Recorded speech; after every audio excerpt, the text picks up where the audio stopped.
Bonjour, je m'appelle Raza et je suis travailleuse sociale au Centre d'accueil des réfugiés. Aujourd'hui, je souhaite vous parler du système de sécurité et d'assistance, des boîtes à notification et des services d'assistance. Examinons tout d'abord le système de sécurité et d'assistance du Centre d'accueil des réfugiés. En cas d'accident, contactez tout d'abord le travailleur social qui vous accompagne ou l'employé d'accompagnement individuel de garde dans les bâtiments. En cas d'urgence et si vous ne trouvez pas le travailleur social ou l'employé de garde, appelez le numéro d'urgence 112. De plus, un bouton d'urgence se trouve dans l'unité des mineurs non accompagnés. Si vous appuyez dessus, le personnel de garde viendra rapidement vous aider. Les couloirs des bâtiments résidentiels du centre sont équipés de systèmes de vidéosurveillance. L'employé de garde voit en temps réel ce qu'il s'y passe. Votre sécurité est donc assurée 24 heures sur 24. Dans tous les locaux du centre, les sorties de secours sont indiquées par des panneaux, il y a des plans d'évacuation et des extincteurs, et les logements et autres espaces communs sont équipés de systèmes de protection anti-incendie.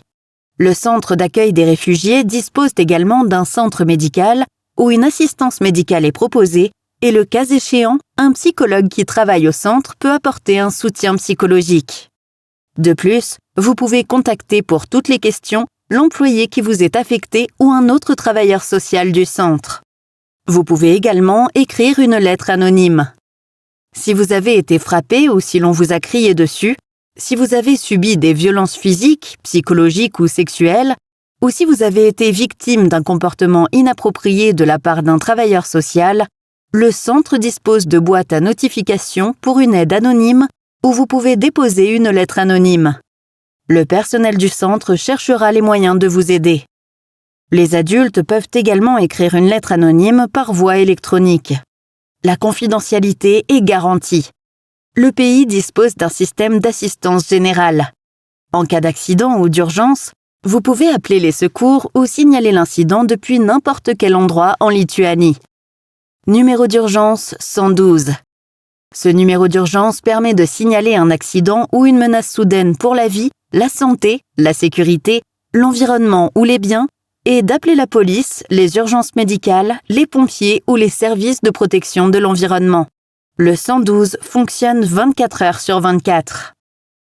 En situation de crise ou en cas de besoin d'un soutien émotionnel ou psychologique, des psychologues professionnels et des bénévoles des différentes lignes de soutien proposent une aide gratuite à la population.